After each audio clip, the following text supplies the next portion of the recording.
First important article women civil servants से संबंधित है। आप जीएस पेपर सेकंड के इस टॉपिक से आर्टिकल को रिलेट कर सकते हो। देखो, इस बार का जो सिविल सर्विसेज का रिजल्ट है ना, वुमेन के दृष्टिकोण से काफ़ी अच्छा रहा है। टॉप 4 में चारों लड़कियां हैं, इशिता, गरिमा, उमा और स्मृति। टॉप 10 में 6 लड़कियां हैं और टोटल जितने लोग सिलेक्ट हुए हैं 933, इनमें से 320 वुमेन हैं, ऑलमोस्ट 40%। तो देखो, आज़ादी के बाद से जितने भी सिविल सर्विसेज के एग्ज़ाम हुए हैं ना, ये वाले यूपीएससी जो कंडक्ट करती हैं, इतना ज़्यादा हाई परसेंटेज महिलाओं का फाइनल लिस्ट में कभी भी नहीं रहा है। तो उस हिसाब से देखें तो रिजल्ट काफ़ी अच्छा है, महिलाओं को एम्पावर करने वाला है।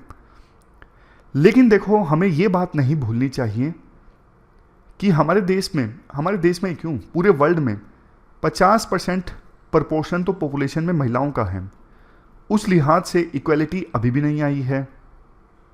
और जब भी हम वुमेन एम्पावरमेंट की बात करते हैं ना, तो हम ये सब बात बोलते हैं कि महिलाओं को एजुकेट करना ज़रूरी है, उन्हें फाइनेंशियली इंडिपेंडेंट बनाना ज़रूरी है।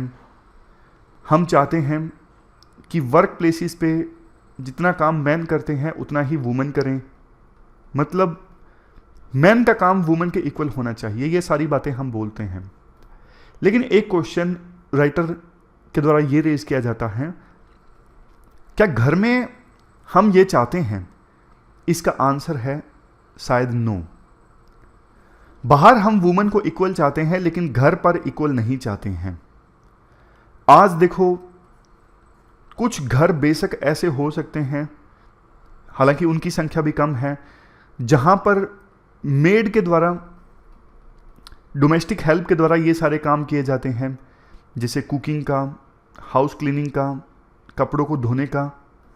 लेकिन वहां पर भी महिलाएं जो हैं वो मेंटली फ्री नहीं हैं, क्योंकि डोमेस्टिक हेल्प भी किसके पास जाते हैं? अगर कोई सामान खत्म हो जाए तो डायरेक्शंस के लिए किसके पास जाते हैं? जाते वो वुमेन के पास ही हैं डायरेक्शंस के लिए। यानी मेंटली अभी भी वुमेन फ्री नहीं हुई है इन सब कामों से। बेशक कुछ घरों में डोमेस्टिक हेल्प का इस्तेमाल किया जाता है। समझ गए? राइटर अपना एग्जाम्पल देती हैं कि बहुत बार ऐसा होता है, मैं किसी मीटिंग में होती हूँ और मेरे पास घर से कुक का फ़ोन आता है कि मैम ये चीज़ ख़त्म हो गई है, तो फिर अरेंज करवानी पड़ती है वो चीज़। लेकिन रेयरली ऐसा देखा जाता होगा कि मीटिंग में किसी मैन ऑफिसर के पास फ़ोन आता हो कि घर में राइस ख़त्म हो गया है या फिर कोई और चीज़ ख़त्म हो गई है। तो यहाँ पर डिफरेंस है। घर में हम इक्वलिटी नहीं चाहते हैं, क्योंकि बचपन से यही सिखाया जाता रहा है कि किचन महिलाओं का वर्क प्लेस है। जो घर में बड़े बूढ़े होते हैं वो भी यही सिखाते हैं कि हमारे समय में तो महिलाएं सपोर्ट किया करती थी मैन को और चुप रहा करती थी, लेकिन आज के समय में महिलाएं बदल रही हैं। ये बात बोली जाती है और कई बार ये बात टोंट जैसी लगती हैं लड़कियों को, महिलाओं को। बहुत बार ऐसे एग्जाम्पल्स भी देखने को मिलते हैं कि महिलाएं बाहर बहुत बड़ी लीडर हैं, लेकिन उनसे एक्सपेक्ट किया जाता है कि घर में आते ही वो अपने आप को सबमिट कर दें और घर का काम संभाल लें, ज़्यादा ऊंची आवाज़ में बात ना करें और अथॉरिटी स्वीकार करें मैन की। अक्सर ऐसा देखने को मिलता है। तो ये सारा बैकग्राउंड बताते हुए फिर राइटर बोलती हैं, अभी जो सिविल सर्वेंट्स बनी है ना, मैं इनसे बोलना चाहती हूँ कि आप लोग ना ये मान लीजिए कि सॉफ्टनेस जो है ना आपके नेचर में, वो आपकी पावर है। देखो, यहाँ पे ना 2 स्कूल हैं फेमिनिज्म के। एक स्कूल फेमिनिज्म का ये है जो ये बोलता है कि महिलाएं और मैन इक्वल हैं, मतलब ऐसा कुछ नहीं है कि मैन में ज़्यादा ताकत होती है, महिलाओं में कम ताकत होती है। हर चीज़, हर वो काम जो मैन कर सकते हैं वो वुमेन भी कर सकती हैं। किसी भी सेंस में वुमेन जो है वो अलग नहीं है मैन से। जैसा मैन का नेचर है वैसा ही वुमेन का नेचर है। एक स्कूल फेमिनिज्म का ये है। फेमिनिज्म मतलब वो लोग जो महिलाओं के लिए इक्वलिटी की बात करते हैं, महिलाओं के लिए राइट्स की बात करते हैं। दूसरा स्कूल फेमिनिज्म का ये है जो बोलता है कि मैन और वुमेन के बीच में डिफरेंस है और वुमेन को इस डिफरेंस को नकारना नहीं चाहिए, बल्कि डिफरेंस को एक्सेप्ट करना चाहिए। जैसे महिलाएं अपने नेचर में सॉफ्ट हैं, तो वुमन को इस नेचर को सेलिब्रेट करना चाहिए कि हमारा नेचर सॉफ्ट होता है। जबकि ये फेमिनिज्म का दूसरा स्कूल वो बोलता है कि नहीं, नेचर में कोई फर्क है ही नहीं, मैन और वुमेन का नेचर सेम होता है। बस बचपन से सिखा दी जाती हैं कुछ चीज़ें जिसके कारण महिलाओं का नेचर सॉफ्ट हो जाता है। अदरवाइज जन्मजात महिलाओं का नेचर कभी सॉफ्ट नहीं होता। जैसी उनको परवरिश दी जाती है वैसे ही उनका नेचर बन जाता है। वैसे आप बताइए कमेंट बॉक्स में, आपको कौन से स्कूल की बात सही लगती है? पहले वाले स्कूल की जो ये बोलता है कि मैन और वुमेन के बीच में कोई डिफरेंस नहीं है, या फिर दूसरे स्कूल की आपको बात सही लगती है जो बोलता है डिफरेंस है और महिलाओं को उस डिफरेंस को सेलिब्रेट करना चाहिए?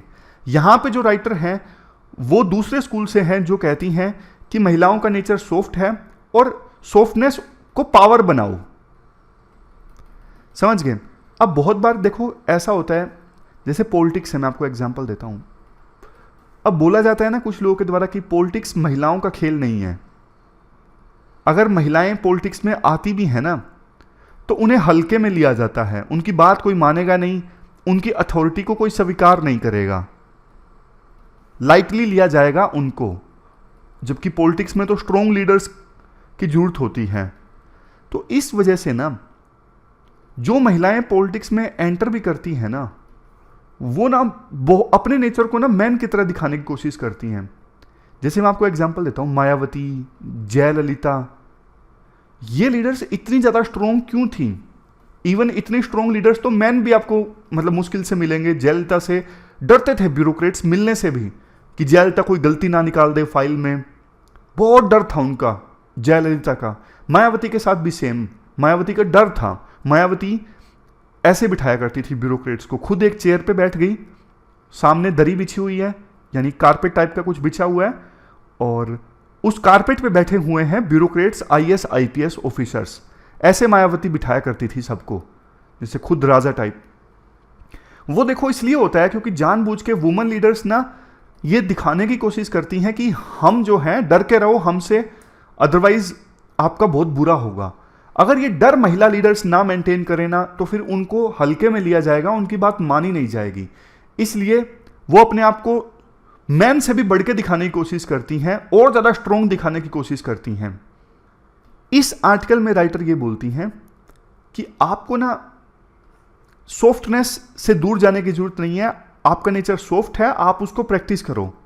जब आप एज ए डीएम बनोगे तो आपके पास आपके नीचे एम्प्लॉयज़ काम करेंगे, वो एम्प्लॉयज़ बहुत सारी नॉलेज की वेल्थ लेके आएंगे।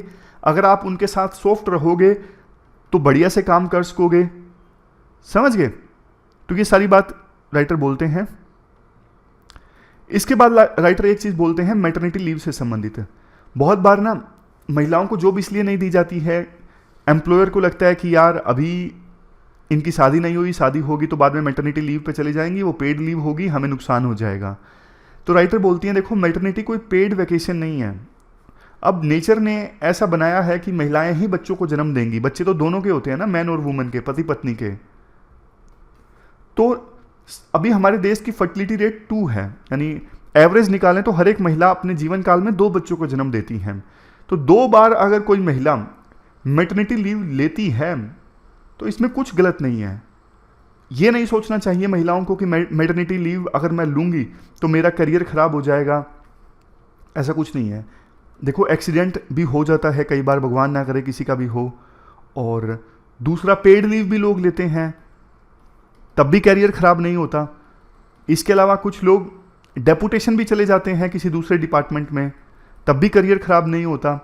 तो महिलाओं को ये सोच त्याग देनी चाहिए कि मैटरनिटी लीव लेने से उनका करियर ख़राब हो जाएगा। कोई फ़र्क नहीं पड़ता 2 बार करियर ये मैटरनिटी लीव लेने से।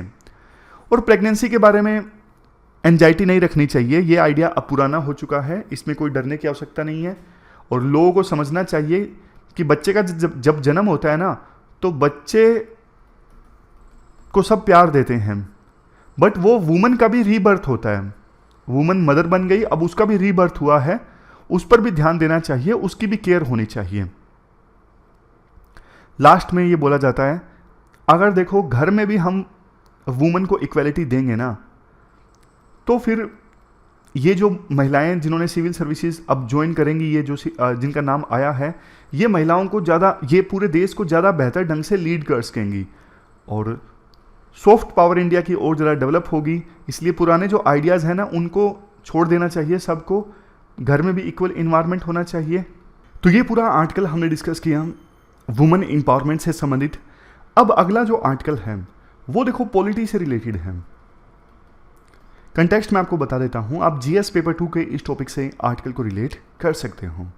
सुप्रीम कोर्ट का हाल ही में जजमेंट आया था कि दिल्ली में सिविल सर्विसेज का जो कंट्रोल रहेगा वो दिल्ली की चुनी हुई सरकार के पास रहेगा, यानी आपकी सरकार के पास, आम आदमी पार्टी की सरकार के पास। लेकिन बाद में प्रेसिडेंट ने एक ऑर्डिनेंस को साइन कर दिया जिसमें यह कहा गया कि एक अथॉरिटी बनाई जाएगी, कमेटी बनाई जाएगी, जिसमें 3 लोग होंगे, सीएम, चीफ सेक्रेटरी प्लस में होम सेक्रेटरी। तीनों लोग रेकमेंड करेंगे और उसके बेस पे एलजी ब्यूरोक्रेट्स को ट्रांसफ़र करेंगे, विजिलेंस, डिसिप्लिन, ये सारी चीज़ें आएंगी। इसी कमेटी, ये कमेटी रेकमेंड करेगी और एलजी फिर बाद में उस पर साइन करेंगे। अब देखो कुछ लोगों ने बोलना स्टार्ट किया, ये एक प्रकार से ना सुप्रीम कोर्ट की जजमेंट को नलीफाई करने के समान है।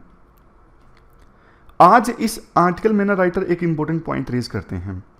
राइटर कहते हैं कि देखो संविधान का आर्टिकल 239AA(3)(a) ये आर्टिकल ना साफ तौर पे ये कहता है कि ना सेकेंड लिस्ट में 3 चीज़ों को छोड़ के हमारा 7वां शेड्यूल है जो पावर डिवाइड करता है यूनियन लिस्ट में, स्टेट लिस्ट में और कॉन्करेंट लिस्ट में। तो स्टेट लिस्ट में जो सब्जेक्ट्स आते हैं ना, उसमें लैंड, पब्लिक ऑर्डर, पुलिस, इन सब चीज़ों को छोड़ के बाकी सारी जो चीज़ें हैं ना वो स्टेट के पास ही हैं। बाकी राज्यों की तरह दिल्ली की सरकार इन पे कानून बना सकती है और इनका एग्जीक्यूशन भी दिल्ली की सरकार के पास है। तो इसी आर्टिकल के आधार पर सुप्रीम कोर्ट ने अपना जजमेंट दिया था। समझ गए? इतनी बात क्लियर है। अब देखो प्रेसिडेंट ने जो ऑर्डिनेंस साइन किया है ना, वो एक प्रकार से संविधान को अमेंड करने के समान है। और आपको एक चीज मैं बता देता हूं जो बिगिनर्स हैं, कि संविधान को ना अमेंड जब करना हो तो इसको अमेंड किया जा सकता है। आर्टिकल 368 में प्रोसीजर बताया गया है उसके अकॉर्डिंग।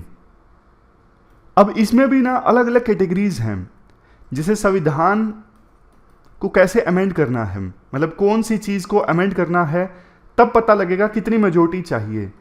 अगर सिंपल एक नया स्टेट बनाना है तो सिंपल मेजोरिटी के साथ बन जाएगा। स्पेशल मेजोरिटी लगती है, मान लीजिए कैग के जो चेयरमैन हैं उनको रिमूव करना है, स्पेशल मेजोरिटी की सहायता से किया जा सकता है। चीफ इलेक्शन कमिश्नर को रिमूव करना है, स्पेशल मेजोरिटी के साथ किया जा सकता है।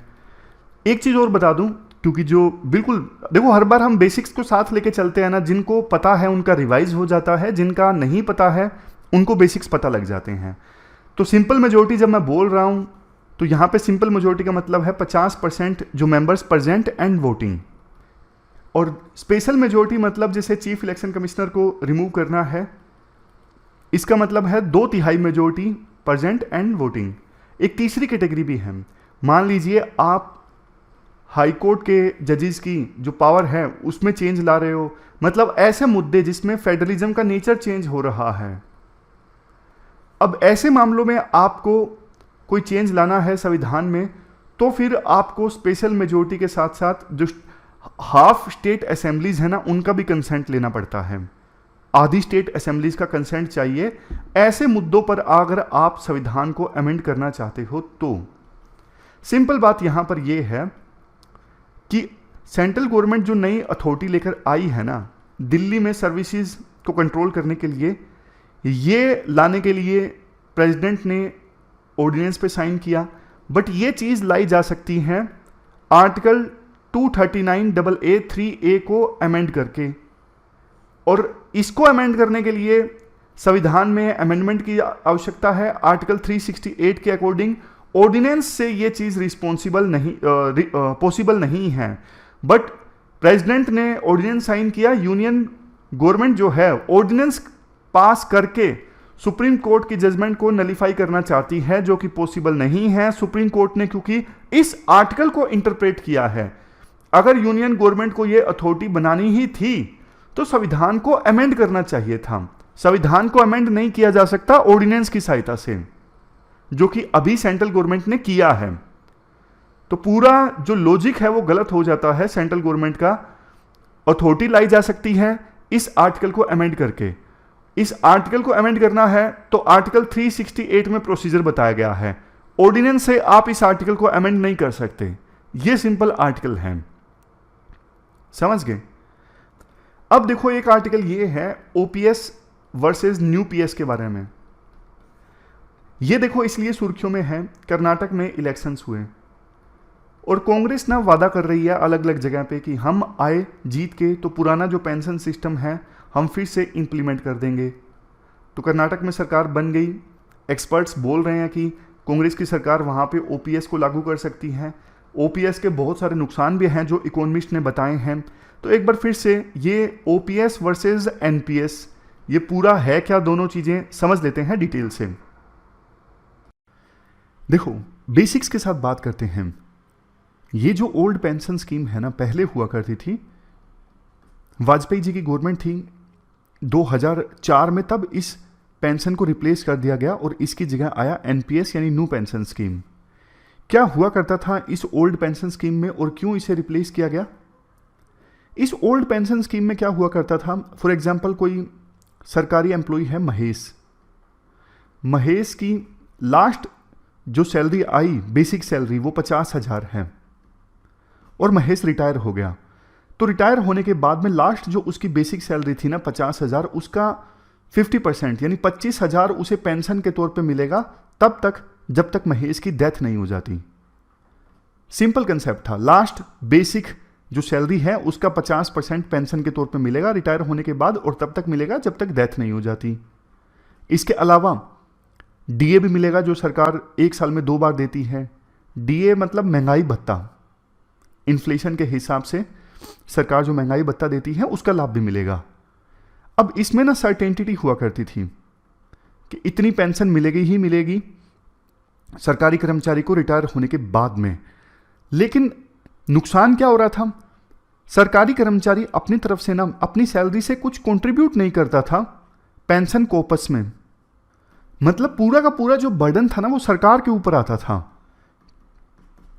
और सरकार के एक्सपेंडिचर में ना पेंशन की जो लायबिलिटी थी ना वो बढ़ती जा रही थी।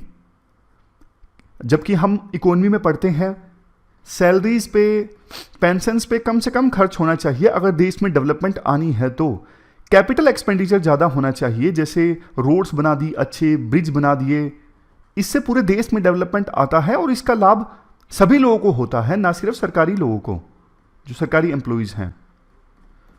और आने वाले दिनों में तो ये पेंशन का बर्डन और भी ज़्यादा बढ़ता जा रहा था सरकार के ऊपर, इसलिए सरकार ने डिसाइड किया कि इसे ख़त्म कर दिया जाए और इसकी जगह लाया जाए एक नया पेंशन सिस्टम जिसका नाम है एनपीएस।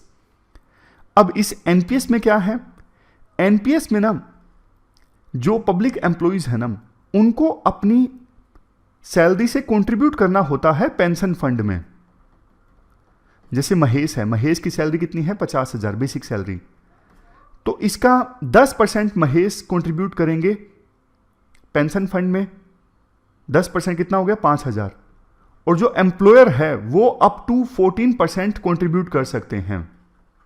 जैसे महेश ने कंट्रीब्यूट किया अपनी बेसिक सैलरी का 10% और सरकार कंट्रीब्यूट कर सकती है अप टू 14% ऑफ महेश बेसिक सैलरी विच इज 50,000। तो इस नई पेंशन स्कीम में क्या हुआ, सरकार ने अलग से एक फंड बना दिया जिसमें कंट्रीब्यूशन जाता है कुछ सरकार की तरफ से कुछ कर्मचारी की तरफ से, यानी सरकारी ऑफिशियल की तरफ से। सारा का सारा बर्डन सरकार के ऊपर नहीं आता। बाद में ये जो पैसा है ना जो इकट्ठा हुआ वो इन्वेस्ट किया जाता है इन्वेस्टमेंट स्कीम्स में थ्रू पेंशन फंड मैनेजर्स। इसका क्या फायदा होता है, पहले तो देखो सरकार को पैसा देना पड़ता था अपनी जेब से, अब सरकार ने ले लिया और इन्वेस्ट कर दिया इन्वेस्टमेंट स्कीम में। इन्वेस्टमेंट स्कीम से रिटर्न्स आएंगे या फिर जो पैसा इकट्ठा हुआ है वही दे दिया जाएगा सरकारी ऑफिशियल्स को रिटायर होने के बाद में। और जो दिया जाएगा ना वो किस फॉर्म में दिया जाएगा, मान लीजिए कई सालों तक सर्विस की महेश ने और पैसा इकट्ठा हो गया 1 करोड़, तो 1 करोड़ का 60% तो देखो टैक्स फ्री है, 60 लाख तो महेश को दे दिए जाएंगे सीधे सीधे, लेकिन रिमेनिंग जो 40% है ना 40 लाख, उसको इन्वेस्ट किया जाएगा एन्युनिटीज में। एन्युनिटीज मतलब एक प्रकार से कॉन्ट्रैक्ट होता है इंश्योरेंस कंपनीज के साथ में कि हम आपको पैसा देते हैं इतना और आप हमको मंथली बेसिस पे कुछ पेमेंट कीजिए, वो भी एक प्रकार से पेंशन ही हो गया ना। जैसे महेश ने अपना 40 लाख रुपए इन्वेस्ट कर दिया एन्युनिटी के तौर पे, तो 40 लाख का कॉन्ट्रैक्ट हो गया इंश्योरेंस कंपनी के साथ में। अब वो इंश्योरेंस कंपनी मंथली पेमेंट देगी महेश को, वो मंथली पेमेंट एक प्रकार से वो हो गया, पेंशन ही हो गया। तो ये डिफरेंस है ओल्ड पेंशन स्कीम और न्यू पेंशन स्कीम में। अगर फिर से समराइज करूं, ओल्ड पेंशन स्कीम में कोई कंट्रीब्यूशन नहीं होता था सरकारी ऑफिशियल्स के द्वारा, न्यू पेंशन स्कीम में उनको कंट्रीब्यूशन देना पड़ता है 10% ऑफ अपना basic salary. New pension scheme में सारा खर्चा सरकार नहीं वहन करती, सरकार अप टू 14% कंट्रीब्यूट कर सकती है, बाकी 10% कंट्रीब्यूट करना पड़ता है पब्लिक ऑफिशियल के द्वारा। और सर्टेनिटी है ओल्ड पेंशन स्कीम में, जितनी बेसिक सैलरी है उसका 50% तो मिलेगा ही पेंशन के तौर पे। इसमें देखो इन्वेस्टमेंट की जाएगी पब्लिक फंड मैनेजर्स के द्वारा, जितना रिटर्न्स मिलेगा उसके हिसाब से पैसा मिलेगा एम्प्लॉइज को। तो पता नहीं कितनी की पेंशन बनेगी, अगर रिटर्न्स ज़्यादा आए तो ज़्यादा पेंशन बनेगी, समझ गए। तो ये डिफरेंस है। अब देखो हुआ क्या है, हुआ ये है कि अपोजिशन रूल जो स्टेट्स हैं ना, जैसे कांग्रेस रूल जो स्टेट्स हैं राजस्थान, छत्तीसगढ़, ये ओल्ड पेंशन स्कीम को फिर से इंप्लीमेंट कर रहे हैं। अब एक्सपर्ट्स का ये बोलना है ये प्योर राजनीति है, इसके अलावा और कुछ नहीं है। मतलब डेटा के बेस पे भी कहा जा सकता है कि ये राजनीति है, लेकिन इससे बहुत नुकसान होगा। इवन मोन्टेक सिंह अहलूवालिया ने बोला कि ओल्ड पेंशन स्कीम लेके आना ये एक प्रकार से वैसा है जैसे स्टेट को बैंकरप्सी की तरफ ले जाना है, स्टेट को दिवालिये होने की तरफ ले जाना है। ओल्ड पेंशन स्कीम में दिक्कत थी, सरकार के ऊपर बर्डन बढ़ता जा रहा था पेंशन का, तभी तो एनपीएस आया। अब आज के आर्टिकल में राइटर भी यही डेटा की सहायता से साबित करने की कोशिश करते हैं।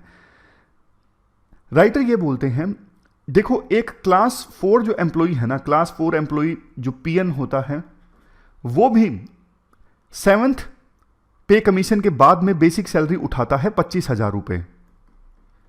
ध्यान दीजिएगा डेटा पे। राइटर कहते हैं इवन क्लास 4 एम्प्लॉइज जिसमें माली, पीएन ये आते हैं, इनकी बेसिक सैलरी 7th पे कमीशन के लागू होने के बाद में 25,000 है कम से कम।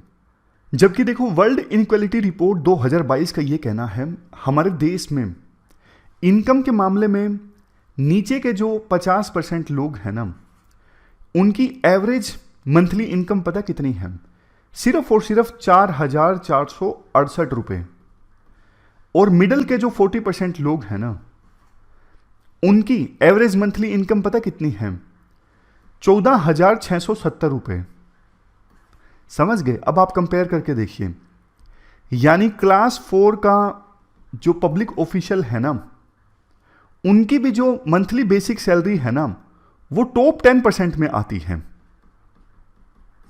समझ गए? अब देखो एक और आर्ग्यूमेंट देखिए, हमने जाना कि 7th पे कमीशन के इंप्लीमेंट होने के बाद में क्लास 4 के एम्प्लॉय की बेसिक मिनिमम सैलरी होगी 25,000, तो पेंशन कितने की मिलेगी? 12,500। इवन 6th पे कमीशन के हिसाब से जो मिनिमम पेंशन है ना रिटायर होने के बाद में, वो है 9,000 मिनिमम पेंशन है ये। जबकि देखो सरकार बहुत सारी सोशल पेंशन स्कीम चलाती है, जैसे बूढ़े लोगों के लिए, विडोज के लिए, डिफरेंटली एबल पर्सन्स के लिए। 14 स्टेट्स में तो ये सोशल सिक्योरिटी पेंशन है ना 500 रुपए से ऊपर नहीं है, कुछ स्टेट्स में ये 2,000 है। तो मतलब राइटर का ये कहना है ये जो ओल्ड पेंशन स्कीम है ना, ये इनइक्वालिटी को कम करने की कोशिश नहीं करती है, बल्कि इंक्रीज ही करने की कोशिश करती है। क्यों? क्योंकि देखो जो गरीब इंसान है ना, जिसकी मंथली एवरेज इनकम 5,000 है, जो नीचे के 50% में आते हैं, या फिर मिडिल के 40% लोग हैं जिनकी मंथली एवरेज इनकम जो है वो 14,000 से लेके 15,000 के बीच में है। टैक्स तो ये भी देते हैं ना, ये माना कि डायरेक्ट टैक्स नहीं देते, लेकिन इनडायरेक्ट टैक्स तो देते हैं ना। मार्केट में ये कोई चीज़ खरीदते हैं तो ये जीएसटी वगैरह देते हैं, इनडायरेक्ट टैक्स पे करते हैं। सरकार को जो टैक्स मिलता है उसका सरकार को इस्तेमाल करना चाहिए ऐसे कि ना इनइक्वालिटी देश में कम से कम हो। बट ये जो स्कीम है ना, ये टॉप के 10% में आते हैं जो सरकारी कर्मचारी, उन्हीं को फायदा पहुंचाने वाली बात है, और पैसे यूज होंगे इवन गरीब लोगों के भी। तो इनइक्वालिटी कैसे कम हुई? नहीं हुई, बल्कि बढ़ी है अगर ये स्कीम इंप्लीमेंट होती है तो। ये इसके बाद राइटर बोलते हैं तो वही बात हो गई, सरकारों की सोच ये है कि आने वाले समय में ये इंप्लीमेंट होगी स्कीम, अभी हमें तो 5 साल के लिए रूल करना है, तो मतलब विजन नहीं है बिल्कुल भी। आप तो चले जाओगे, लेकिन फ्यूचर में उस समय जो सरकारें होंगी उनका बेचारों का क्या होगा? फिर श्रीलंका जैसी सिचुएशन पैदा हो जाएगी। ये सोच सही नहीं है। अभी भी कुछ राज्य ऐसे हैं जो 7th पे कमीशन नहीं इंप्लीमेंट कर पाए हैं, उनके पास पैसे नहीं है, या फिर 6th पे कमीशन इंप्लीमेंट होने के बाद में जो बकाया देना था, जो पुराना बकाया देना था एम्प्लॉइज को या एरियर के तौर पे, वो नहीं दे पाए हैं, और बात चल रही है पुरानी पेंशन सिस्टम को, पुरानी पेंशन स्कीम को इंप्लीमेंट करने की। सीधा सीधा लॉजिक है, देखो इसमें कोई मतलब कॉम्प्लिकेटेड लॉजिक नहीं है।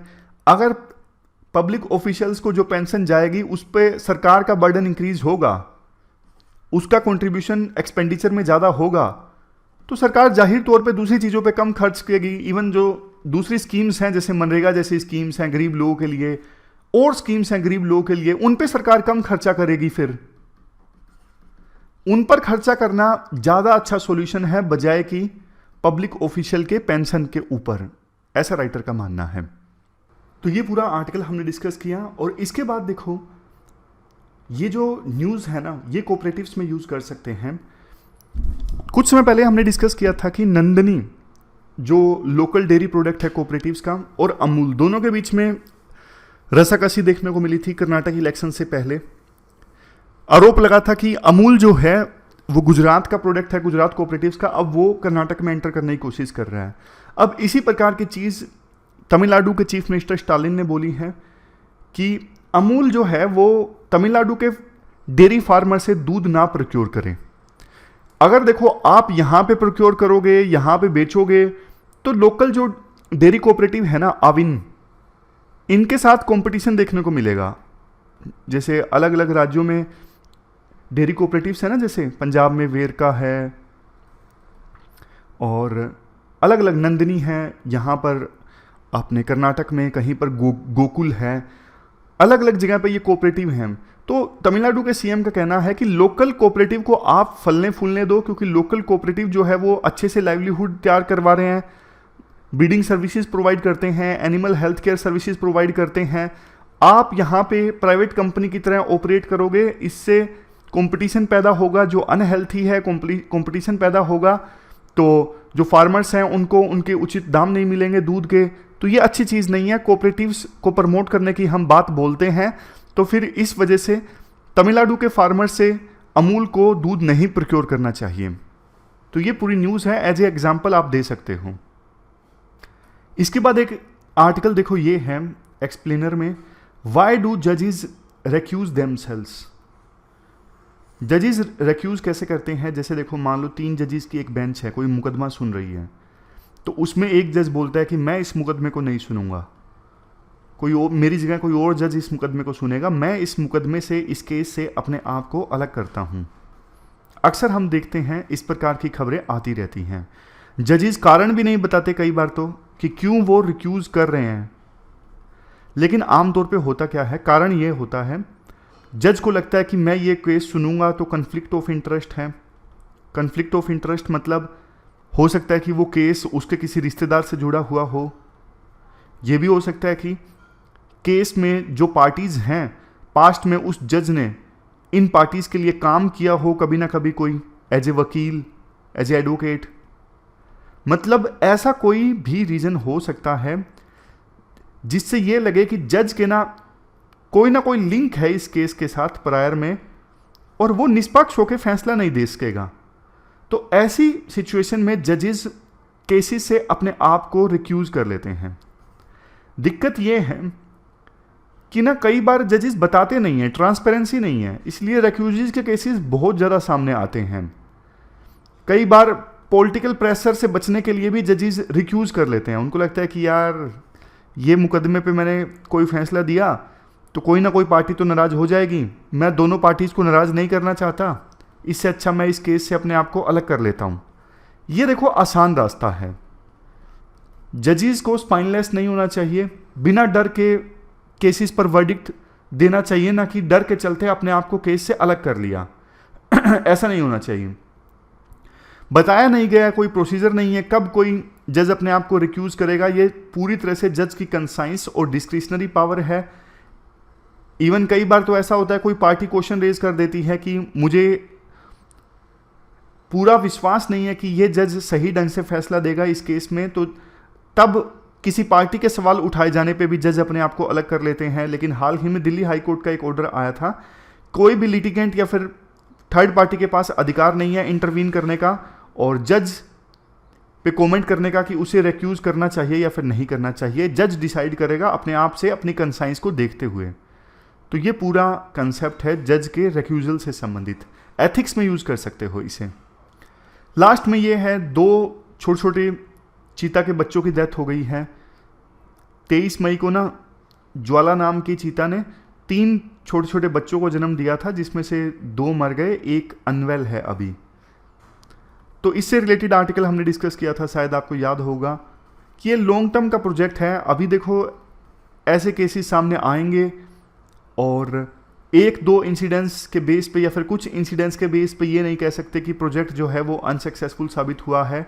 लॉन्ग टर्म का प्रोजेक्ट है। अगले 10 सालों में हमें सस्टेनेबल चीता की पॉपुलेशन यहाँ पे इंश्योर करनी है। लेकिन नामीबिया और साउथ अफ्रीका जहाँ से चीता लाए गए हैं वहाँ के एक्सपर्ट्स के साथ टच में रहें अथॉरिटीज़। तो इस प्रकार से आज 3-4 जितनी न्यूज़ इंपॉर्टेंट थी वो हमने डिस्कस की। अब इस डिस्कशन में इतना ही है। Thank you very much for discussion.